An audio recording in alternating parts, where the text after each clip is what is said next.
नमस्कार.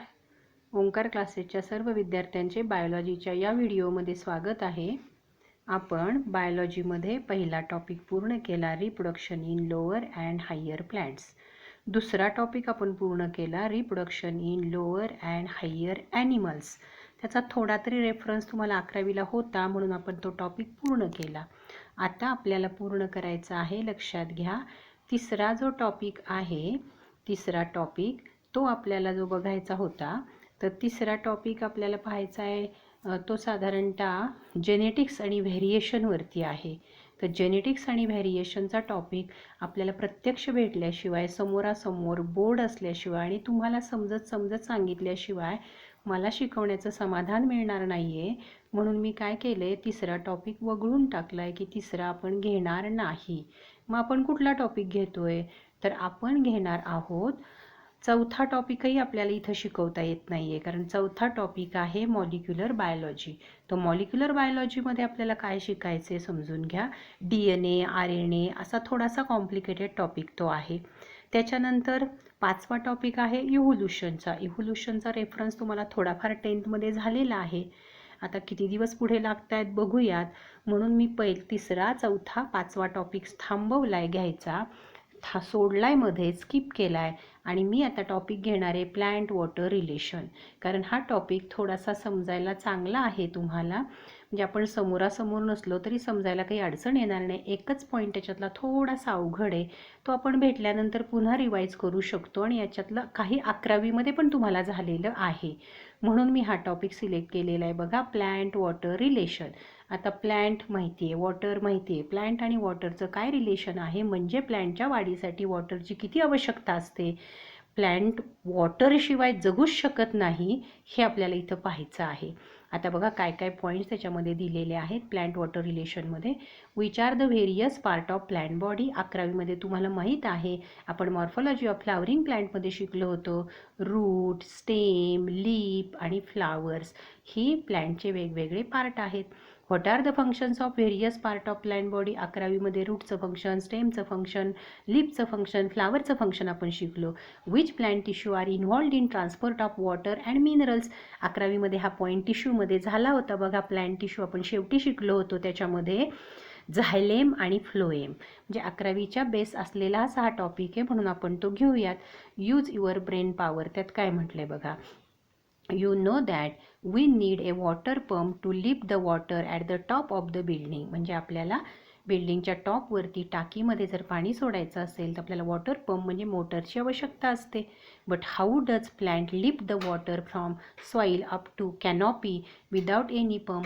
मग इथे प्रश्न निर्माण होतो, ही प्लांट जी आहे ती त्याच्या उंचावरच्या कॅनॉपीपर्यंत, कॅनॉपी म्हणजे झाडाचा वरचा जो टॉप आहे, तिथं जो पानांचा, ब्रँचेसचा पसारा असतो त्याला कॅनॉपी असं म्हणतात. मग इथंपर्यंत जमिनीपासून पाणी कसं नेलं जातं ते आपल्याला ह्या टॉपिकमध्ये शिकायचं आहे. बघा, plant obtains variety of substances like water, mineral, nutrient, food and gases like O2 and CO2 from its surrounding. म्हणजे प्लांटला काय काय मिळतं सराउंडिंगपासून, water, mineral, nutrient, food and gases. Gases कुठले, O2 and CO2. Productivity in plant is mainly affected by non availability of water. मग प्लांटची productivity ही कशावर डिपेंड असते, तर वॉटर जर मिळालं नाही तर आपल्याला पिकाला पाणी कमी पडलं तर उत्पन्न कमी होतं. म्हणजेच त्याला काय म्हटलेलं आहे, mainly affected by non availability of water. Water is considered as elixir of life. आता इलिक्झर या शब्दाचा अर्थ तुम्हाला मराठीमध्ये सगळ्यांना माहिती आहे, पाण्याला आपण जीवन म्हणतो. आता सगळ्या प्लांट, ॲनिमल्स, सगळ्या लिव्हिंग ऑर्गॅनिझमच्या बॉडीमध्ये पाणी हा एक अविभाज्य भाग असतो. वॉटरचं प्रमाण भरपूर, मोर दॅन 90% एवढं असतं, म्हणून त्याला आपण इलिक्झर ऑफ लाईफ असं म्हणतो. Water constitute about 90 to 95% of the most plant cells and tissue. म्हणजे प्लांट बॉडीमध्ये, सेलमध्ये, टिश्यूमध्ये साधारणतः 90 to 95% एवढं वॉटर असतं. Water help the cell to maintain turgidity and shape. आता वॉटरचा त्याला काय उपयोग होतो, वॉटरमुळं टर्जिडिटी मेंटेन होते. आता टर्जिडिटी म्हणजे काय, 11वीत झालेला शब्द आहे बघा. ज्यावेळेला सेल पाणी घेते तेव्हा फुगते, स्वेल होते, आपण पाहिलं होतं. आणि ती फुल फुगलेली जी सेल असते त्याला आपण टर्गीड सेल असं म्हणतो. जेव्हा त्यातलं पाणी जातं तेव्हा त्याला आपण फ्लॅसिड असं म्हणतो. तुम्हाला माहीत असेल, मी तुम्हाला टम फुगलेल्या पुरीचं उदाहरण दिलं होतं. त्या पुरीमध्ये वाफ भरलेली असते, तोपर्यंत ती टर्जिड असते. जशी जशी थंड होईल तसतसा तो वरचा जो पापुद्रा आहे तो खाली येऊन मिळतो आणि त्याला आपण फ्लॅसिड असं म्हणतो. अँड शेप म्हणजे शेप मेंटेन करण्यासाठी. It shows following properties due to which it has great biological importance. याचाच अर्थ पाण्याच्या काही प्रॉपर्टीज आपल्याला बघायच्यात. त्या प्रॉपर्टीज तुम्ही 8, 9 तर 10पर्यंत 10th 11thपर्यंत फिजिक्स केमिस्ट्रीमध्ये शिकलेला आहात. बघा तुम्ही, प्रॉपर्टीज ऑफ वॉटर 2 मार्कचा क्वेश्चन असू शकतो. It is in liquid form at room temperature, हे सगळ्यांना माहिती आहे. And is best solvent for most of the solute. बरीचशी सोल्यूट ही त्याच्यामध्ये विरघळतात म्हणून आपण त्याला युनिव्हर्सल सॉल्वंट असं तुमच्या केमिस्ट्रीत 8, 9, 10thलाच तुम्ही शिकलेला आहात. It is inert inorganic compound with neutral pH. ते इनर्ट असतं. इनर्टचा अर्थ कळतो तुमच्या केमिस्ट्रीमध्ये रिॲक्शन करण्याच्या दृष्टीनं त्याला आपण इनर्ट असं म्हणतो, कारण इनर्ट असतं आणि त्याचा pH असतो न्यूट्रल. न्यूट्रल म्हणजे 7च्या आसपास.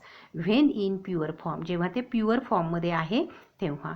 Due to this water is best transporting material for dissolved minerals. आणि याचमुळं वॉटर हे एक चांगलं मीडियम बनू शकतं ट्रान्सपोर्ट करण्याचं, म्हणजे वाहून नेण्याचं. काय वाहून नेतं? Dissolved minerals and food molecule. It is best aqueous medium for all biochemical reactions. हे तुम्ही केमिस्ट्रीमध्ये शिकलाय. तुमच्या केमिस्ट्रीतली रिॲक्शन गॅसियस स्टेजला होते का ॲक्वियस स्टेजला होते का सॉलिड स्टेटला होते, असं तुम्ही कंसात तिथं लिहिता बघा. रिप्रेझेंट करतात, त्याला म्हणायचं लिक्विड मीडियमला biochemical reactions occurring in the cell. म्हणजे सेलमध्ये होणाऱ्या रिॲक्शनला हे मीडियम पुरवतं, ॲक्वियस मीडियम म्हणजे liquid. It is an essential raw material for photosynthesis. फोटोसिंथिसिसच्या प्रक्रियेमध्ये CO2 आणि वॉटर रॉ मटेरियल म्हणून वापरलं जातं आणि फूड तयार केलं जातं. आता हे सगळे पॉईंट फिजिक्स आणि केमिस्ट्रीमधले आहेत. बघा पुढचा point, water has high specific heat. वॉटरची स्पेसिफिक हीट हाय आहे. नंतर high heat of vaporization, high heat of vaporization. आणि पुढचा पॉईंट आहे हाय हीट ऑफ फ्युजन. आता ह्या 3 प्रॉपर्टीज मला नक्की माहिती आहे, तुम्ही फिजिक्समध्ये शिकलेला आहात. Due to this it act as a thermal buffer. आणि त्यामुळं ते काय काम करतं? टेम्परेचर मेंटेन करण्याचं काम करतं. जसं तुमच्या केमिस्ट्रीमध्ये बफर सोल्युशन pH मेंटेन करायचं काम करतात, तसं इथं टेम्परेचर मेंटेन करायचं काम करतं, म्हणून त्याला थर्मल बफर म्हटलं. These various properties are due to hydrogen bonds between the water molecule. पुन्हा केमिस्ट्रीमध्ये चला, H2O, H आहे आणि दोन H2 आहेत आणि एक O आहे. तो एकमेकाला कसा जोडलेला आहे केमिस्ट्रीमध्ये तुम्ही बॉन्ड बघितलेले आहेत. त्यामुळं ह्या व्हेरियस प्रॉपर्टीज वॉटरमध्ये येतात.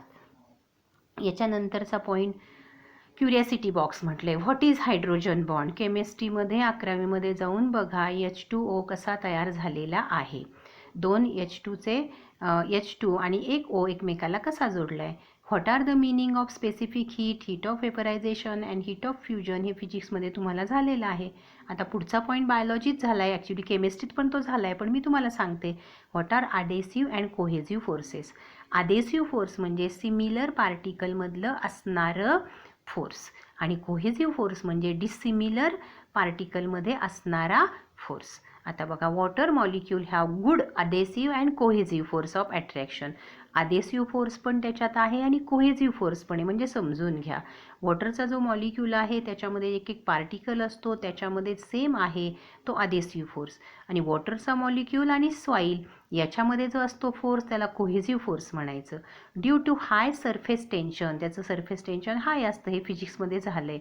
And high adhesive and cohesive force it can easily rise in capillaries. आणि त्यामुळं ते सहज कॅपिलरी म्हणजे छोट्या आकाराच्या ज्या नलिका असतात, डक्ट असतात, त्याला तुम्ही कॅपिलरी म्हणता. केमिस्ट्रीमध्ये 11वीत प्रॅक्टिकल केलं असेल तर मेल्टिंग पॉईंट, बॉइलिंग पॉईंटच्या प्रॅक्टिकलसाठी तुम्ही कॅपिलरी वापरली असेल बघा. It is therefore A significant molecule that connects physical world with biological process. आणि हे जे वॉटर आहे हे काय करतं, फिजिकल म्हणजे भौतिक जग आहे ते बायोलॉजिकल प्रोसेस बरोबर जोडून देतं. आता याच्यानंतरचा पॉईंट आपल्याला पाहायचा आहे वॉटर ॲब्सॉर्बिंग ऑर्गन. त्याच्यामध्ये आपण पाहतोय रूट. बराचसा पार्ट 11वीमध्ये झालेला आहे बघा. Root is the main organ of water and mineral absorption. In terrestrial plants absorb water in the form of liquid from the soil. Terrestrial plant जमिनीतून पाणी घेतात. इपिफायटिक प्लांट आपण 11वीमध्ये शिकलो होतो मॉडिफिकेशनमध्ये. Orchid absorb water vapours from the air with help of epiphytic root. आपण शिकलो होतो. डायग्रॅम आठवती का बघा, आडवी अशी ग्रीन कलरची डायग्रॅम दिली होती. Having special tissue called velamen. आणि त्याच्यामध्ये जो टिश्यू असतो तो व्हेल्मेन टिश्यू असतो. हे CET पर्यंत लक्षात ठेवायचं. Typical root is divided into 4 different region. हेही आपण शिकलो होतो. That is in the zone of absorption, epidermal cells form unicellular hair-like extension called root hair. आपण शिकलो होतो. डायग्रॅम बघा, रूट कॅपचा रिजन, meristematic region, zone of elongation आणि नंतरचा झोन ऑफ ॲब्सॉर्प्शन आहे. तिथं आपल्याला रूट हेअर बघायला मिळतात. त्याला रूट हेअर झोन पण म्हणतात आणि झोन ऑफ ॲब्सॉर्प्शन. आणि वरचा जो झोन असतो त्याला आपण मॅच्युरेशन झोन किंवा कंडक्शन झोन असं म्हणतो. Root tip showing the root hair. बघा 11वीचं पुस्तक काढून आपल्याला मॉर्फॉलॉजीमध्ये ही डायग्रॅम झालेली आहे. पुन्हा अजून ही डायग्रॅमसुद्धा आपल्याला 11वीत झालेली आहे. Structure of root hair. आता रूट हेअर कसं असतं बघा.